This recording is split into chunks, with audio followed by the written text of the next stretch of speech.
Hello everyone, welcome back to GGN. This is part 2 for these news bulletins today, August 13th, 2012. The links will be posted in YouTube's video description, and YouTube channels are DARPA 2012-2013, along with ggnonline.com if you'd like to help me out and donate through PayPal. I appreciate all the people that do donate. Some people even donate wireless routers with firewalls on them, and that helps. Another person just volunteered to donate some organ energy, I guess. So, and I appreciate that very much. And there's one person who usually donates, and they've actually donated different types of organic tobacco that you can grow on your own. So, okay, I'm going to finish up with just what I had left on the last video, which is the Middle East news and the Venezuela news, and then I'll bust into the economy, the rigged economy, and its effects. West celebrates as Dark Age descends over Egypt. Morsi of the Muslim Brotherhood begins rounding up outspoken journalists as Egypt aligns itself with West against Syria and Iran. The U.S. State Department's Voice of America boldly proclaimed Egyptian media military shake-up revolutionary, airing proclamations from the Egyptian Muslim Brotherhood that Egyptians have been dreaming of a fair democratic system for more than 60 years. I guess the authors say it is unlikely that Egyptians have been dreaming of an end to their secular system of governance or dreaming of a sectarian extremist political party coming to power, notorious for thuggery, violence, and for being a stalwart pillar of Western mechanizations. It says here this Mohammed Morsi, hardly a hardline extremist himself, is the embodiment of absolute fraud that is the Muslim Brotherhood, a leadership of Western-educated, Western-serving technocrats posing as pious Muslims, attempting to cultivate a base of fanatical extremists prepared to intimidate through violence the Brotherhood's opposition. It says here, failing that, they are prepared to use and have used extreme violence to achieve their political agenda. And the recent events in the Sinai area, basically I covered this in an article that Egypt is now basically aligning itself with Israel, so with that leadership. It says here, India sounds high alert along Pakistan border. India has sounded a high alert along its border with Pakistan as well as a disputed region of Jammu and Kashmir as part of its stepped-up security measures for the country's Independence Day celebrations. India is celebrating its Independence Day on the 15th of August, just a day after Pakistan does on the 14th of August. So a senior Indian officer said militants are staged along the border line to infiltrate into this side. The firing and ceasefire violations are aimed at pushing in militants to the side, but our troops are alert and foiling their designs. This is just another source that I came across. What was the article? Yeah, from dailybhaskar.com. Indian Army gets battle ready on the border.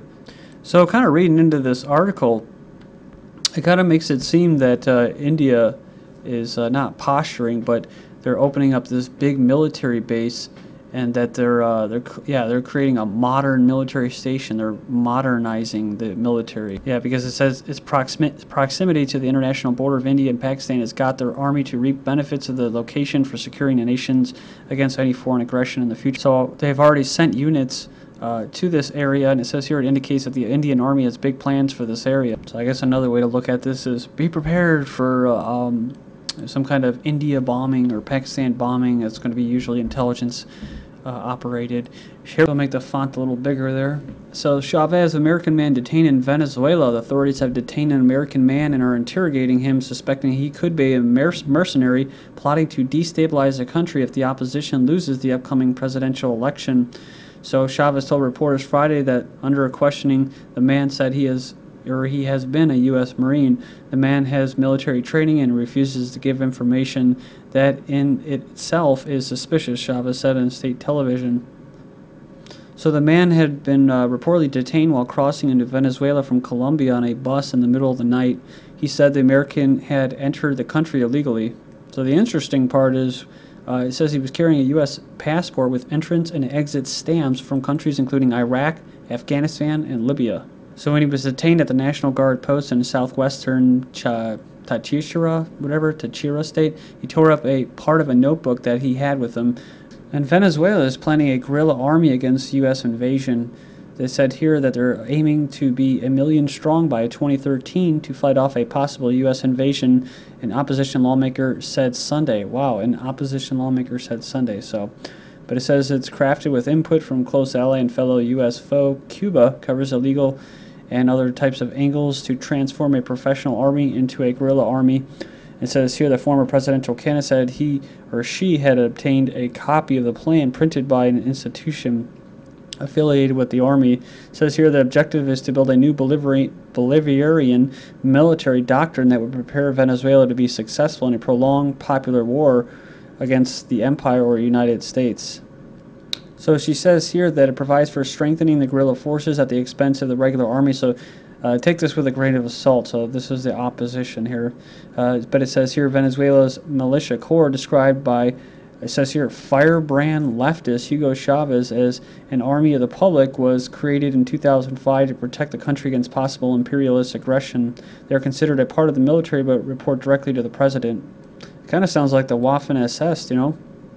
And when you think about it, most of the battles that were lost, and as far as the Germans go, were done by the regular army generals that lost. And when the Waffen-SS were running on their own, they usually won. So, you know, when it all said and done, there could be actual people's army, and then there could be the regular army that answers to basically, how do you put it, outside interest. And speaking of the army and military soldiers and stuff like that, U.S. Army super soldier genetically modified humans won't need food or sleep. So the frontier of genetic modifications is not centered around a certain fruit or vegetable, but humans. More specifically, military personnel. So these GMO humans is the next venture for biotechnology companies working with the United States military with the admitted goal of producing a super soldier that does not require food or sleep to perform Olympic-style physical feats.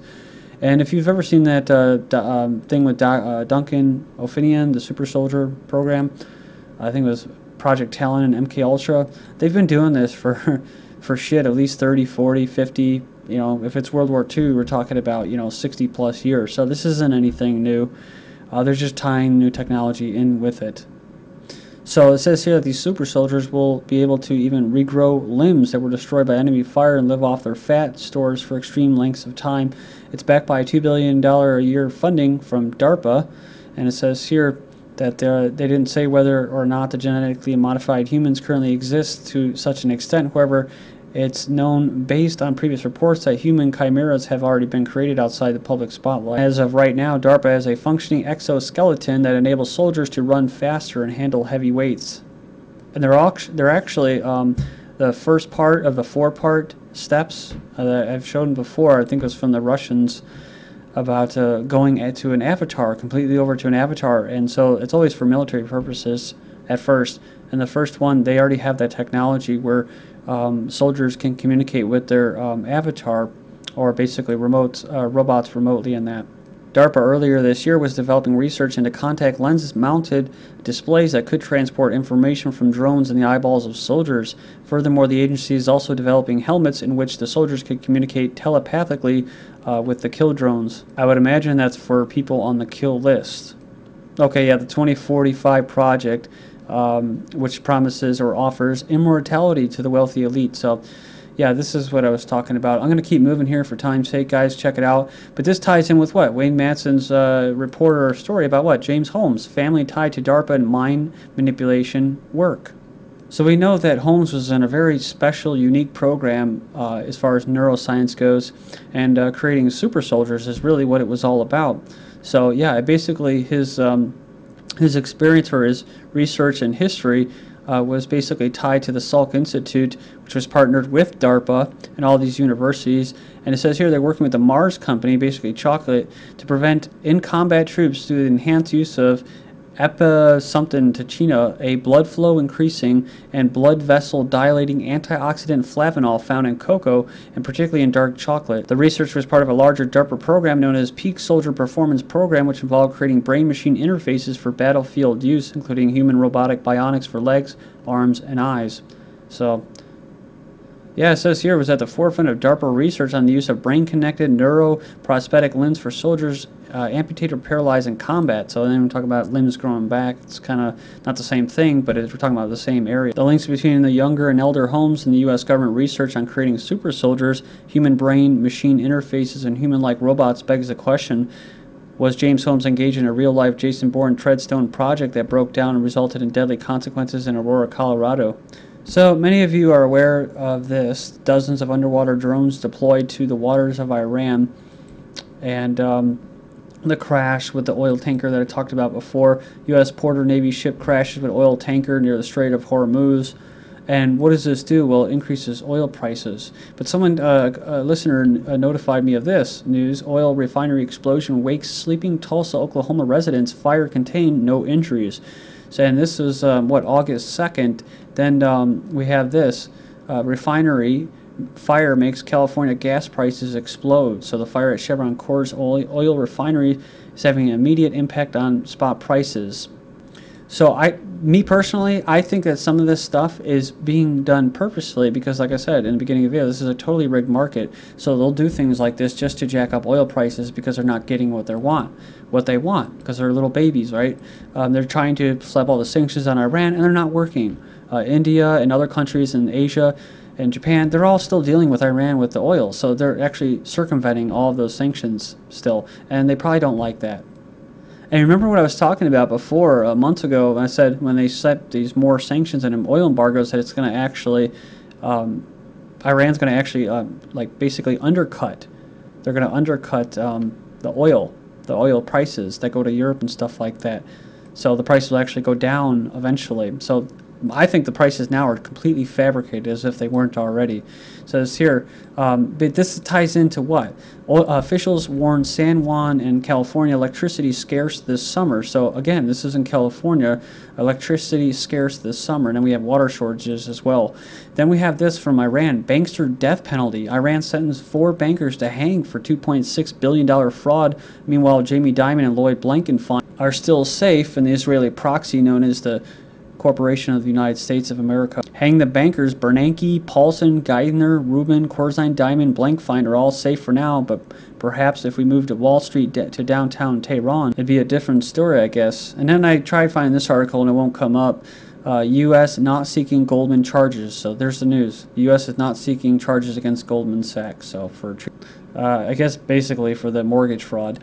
A United Church of Canada debates boycott of Israeli goods. This is news. It says here the working group of the United Church of Canada says here they submitted in May a 26-page report regarding the boycott of Israeli products to the General Council of the Church. The report proposes the boycott of commodities produced by the Zionist regime in the occupied territories like the West Bank and East Quds, and also draws a parallel between the Zionist regime's actions against Palestinians with the Holocaust. But they weren't the only ones. Remember from May 2012 when I reported on this American Methodist vote, the American Methodist vote against divesting from Israel. So 2/3 of the 1,000 delegates voted, I guess this was back then in Florida, against a motion to divest from Caterpillar, Motorola, and HP. The divestment advocates claim that the products manufactured by these companies are used to repress Palestinians.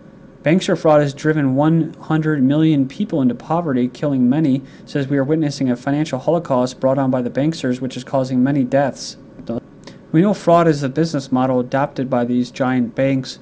It says here the World Bank notes that the financial crisis, the one that was basically caused by financial fraud, has driven between 64 and 100 million people into destitution.